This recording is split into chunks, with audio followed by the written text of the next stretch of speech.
do I know only vile people would loan you money and then expect you to give back triple or quadruple the amount in a short amount of time? How do I know that only a vile man would do that, Martinique?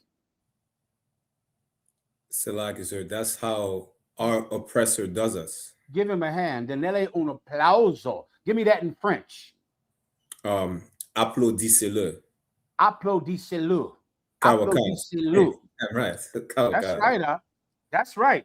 Yeah. You see, because I hate our oppressor, I know I could never do to you what the World Bank did to Haiti and did to Martinique and did to Mexico and did to Jamaica and did to the West Indian Islands.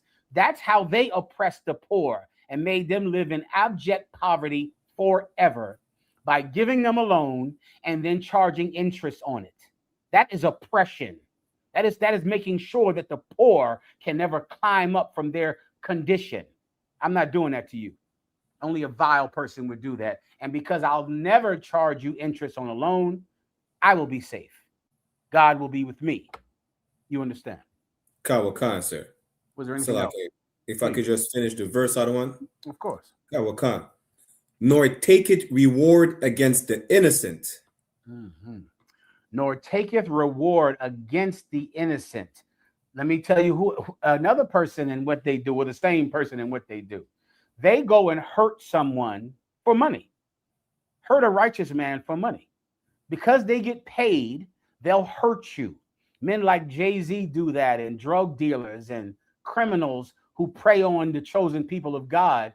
They're going to hurt poor people because there's money in it. Because you can make money by hurting these poor people. No one will call the cops. No, the cops won't care about it if you do it. There's the people that you can molest and kidnap, and no one will come looking for them. When their poor mothers and fathers cry all night to the police will tell them there's nothing else that we can do. There's nothing else that we can do. And they'll be ignored. Well, someone that hurts the innocent person for money, that person is not going to be safe. I pray you understand that. They're not going to be safe. Is there anything else? Yeah. Salaka, before I read the last sentence, if I could, that part that you just break down, could you equate it to reparations being paid to the slave owners as opposed to the slave? Yeah, you can just keep going with this precept you breaking down. If you just look at what Edomites do, this is their history. This is their reputation.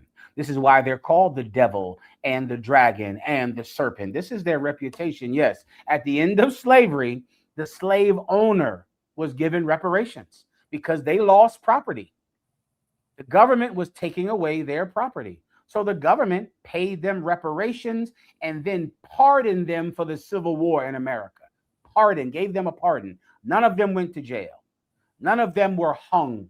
The people that oppressed the so-called Jewish people after World War II, they were taken to The Hague in Germany and they were hung. They were hung. The people who enslaved Blacks and Latinos and West Indians from Great Britain and France and America, there are monuments set up to them today in all of those countries. Monuments. None of them were punished for it. And they received money for losing their living property of living human beings. That's correct. Yeah, you can use that. Absolutely. The water saying that's the end of verse 5. He that doeth these things shall never be moved. Yeah, if you're going to live the way we're describing, you're not going to be moved. You're going to be safe, Montreal. You're not going to be moved.